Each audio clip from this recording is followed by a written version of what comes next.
Hey there, this is WRAL State Government reporter Will Doran. If you like this content we're doing on YouTube, please like and subscribe. That helps us keep it going. And today you're going to see my interview with Representative Khanna. He's a U.S. congressman who represents Silicon Valley out in California. Now, why was he here in North Carolina? Well, he was in Durham for a speech. I caught up with him. You're about to see that interview. And he talked with a program that he's pushing to help HBCU students and graduates connect with tech companies for jobs in AI, STEM, all sorts of good things like that. Here it is. You mentioned obviously representing Silicon Valley, and that's part of the reason why you're here talking with HBCUs. Tell me more about your outreach to these kind of underserved communities. Well, we're never going to overcome the wealth gap in this country if we don't overcome the wealth generation gap. My district has 5 companies, over $1 trillion, $18 trillion of wealth. East of the Mississippi, there isn't a single $1 trillion company.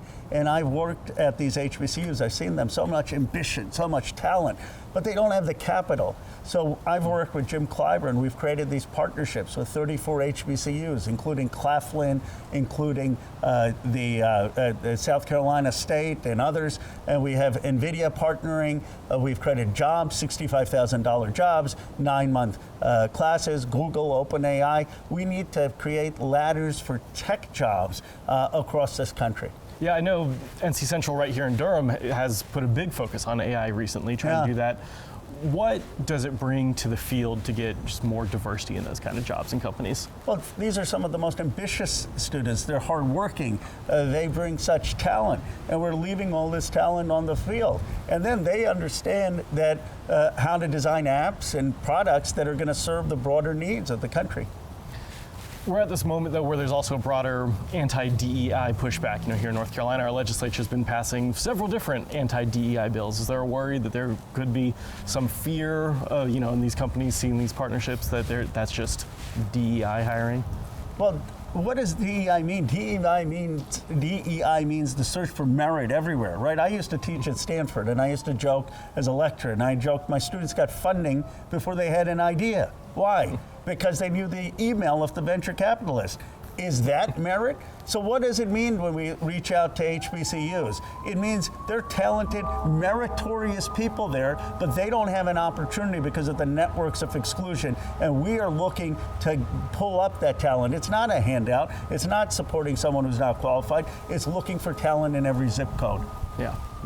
Well, we have some tech companies here in RTP who might not be happy to hear that you're trying to take their grads out to California. Well, no, they can stay locally. That's the great thing about some of these programs is people can stay in their communities, and that's the great thing about these jobs. You don't have to move. People love living in their communities, but you have to have the opportunity to have a modern job of wealth generation. That could be in the trades, it could be in AI, it could be in technology, it could be in the care economy. We need to envision what a 21st century economy in every place is going to look like so people can stay rooted in their communities if they want, but have economic independence and success for their families.